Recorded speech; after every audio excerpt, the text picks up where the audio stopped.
सच ही कहा किसी ने, शब्द और सोच दूरियां बढ़ा देते हैं। कभी हम इस दुनिया को समझ नहीं पाते और कभी हम इसे समझा नहीं पाते। आज हम आपको एक छोटी सी कहानी सुनाते हैं। एक जंगल में एक इच्छा पूर्ति पेड़ था। उससे आप जो भी इच्छा करो वो आपकी सारी इच्छाएं पूरी हो जाती थी। एक दिन की बात है कि जंगल में एक राइटर जो थे, लेखक थे, काफ़ी प्रसिद्ध थे। उनकी काफ़ी बड़ी रचनाएं जो थी सब बड़ी बहुत प्रसिद्धि पा रही थी। वो टहलते टहलते जंगल की ओर निकल गए और चलते चलते चलते वो जंगल में काफ़ी आगे पहुंच गए। जब उन्होंने पीछे पलट कर देखा तो ये क्या था, अंधेरा हो चला था, रात काफ़ी हो गई थी और उन्हें रास्ता भी याद नहीं था।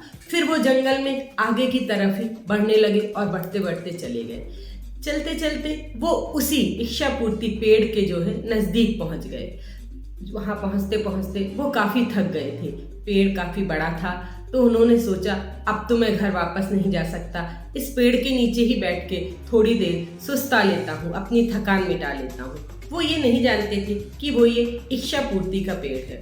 वो उसके नीचे बैठ गए और सोचने लगे अपनी रचनाओं के बारे में, अपनी प्रसिद्धि के बारे में। थोड़ी देर बाद, चूंकि वो बहुत ज़्यादा चल चुके थे, रात हो रही थी, उन्हें भूख का एहसास हुआ।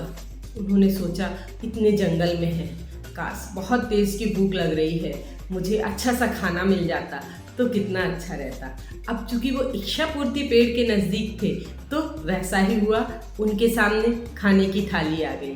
उसे देखकर वो बहुत खुश हुए। उन्होंने सोचा अरे वाह, कितना स्वादिष्ट खाना आ गया।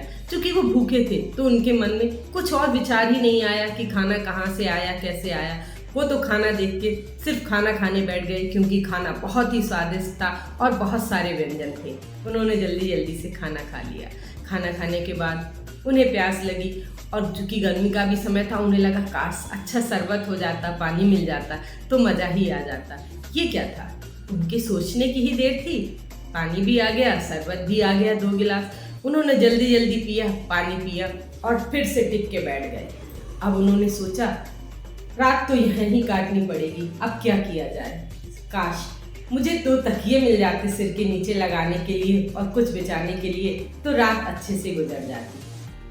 इच्छा पूर्ति पेड़ था, जो सोचा वो सारी इच्छाएं पूरी होती जा रही थी। तभी उन्होंने देखा 2 तकिए बगल में रखे हुए हैं और एक पतला सा बिछाने के लिए गद्दा भी था। अरे वाह, कहना ही क्या था। उन्होंने फटाफट जो है गद्दा और चादर स्प्रेड किया, तकिया लगाई और वो बैठ गए आराम से कि अब यहाँ सोते हैं। जब खाना भी अंदर चला गया, पानी भी पी लिया, आराम करने के लिए उन्हें गद्दा और तकिया भी मिल गया, तो वो लेट गए। और फिर लेटने के बाद तब उनके मन में तरह तरह के विचार उठने लगे। उन्होंने सोचा अरे इस घने जंगल में जहाँ मुझे कोई नहीं सुन रहा, कोई नहीं देख रहा, मैं जो कुछ भी सोच रहा हूँ वो सब कुछ पूरा हो गया। खाना कौन लाया, पानी कौन लाया, ये बिस्तर कौन लाया। उनके मन में विचार आया अरे कहीं इस पेड़ पे भूत तो नहीं है, ये क्या हो रहा है। इच्छा पूर्ति पेड़ था, जैसा ही सोचा वैसा ही सामने हो गया। ये क्या था, एक भूत जो था वो तो सामने खड़ा था। उसे देख के वो बहुत डर गए और फिर उनके मन में विचार आया ओह अब तो ये मेरा आखिरी समय है और ये भूत मुझे खा जाएगा। इच्छा पूर्ति पेड़ था, उन्होंने सोचा और भूत ने उनको खा लिया। कहानी तो छोटी सी है, कोई इच्छा पूर्ति पेड़ नहीं होता। ये मस्तिष्क ही हमारा इच्छा पूर्ति पेड़ है। इस मस्तिष्क में हम जैसे विचारों को जगह देंगे, जैसे विचारों को स्थान देंगे, हमारे साथ वैसा ही होता चला जाएगा। इसलिए नकारात्मकता से भरे हुए विचारों को अपने अंदर कोई भी जगह ना दें। अगर हम अच्छा सोचेंगे तो हमारे साथ अच्छा होगा, हम बुरा सोचेंगे तो हमारे साथ बुरा होगा। हम अच्छा करने का सोचेंगे तो हम अच्छा करने के लिए ही प्रयास करने लगेंगे, बुरा करने का सोचेंगे तो बुरा करने का प्रयास करने लगेंगे। किसी के लिए बुरा सोचेंगे तो उस तक वो वाइब्स जाएंगी और वहाँ से भी वही चीज़ नेगेटिविटी के साथ वापस आएगी। इसलिए अपने मस्तिष्क में, अपने चारों तरफ, अपने इर्द गिर्द जितना भी हो सके अच्छा सोचिए, दूसरों को भी अच्छा करने के लिए प्रेरित कीजिए। छोटी सी कहानी थी, लेकिन शायद हमारे विचारों में एक आधारभूत परिवर्तन ला सके।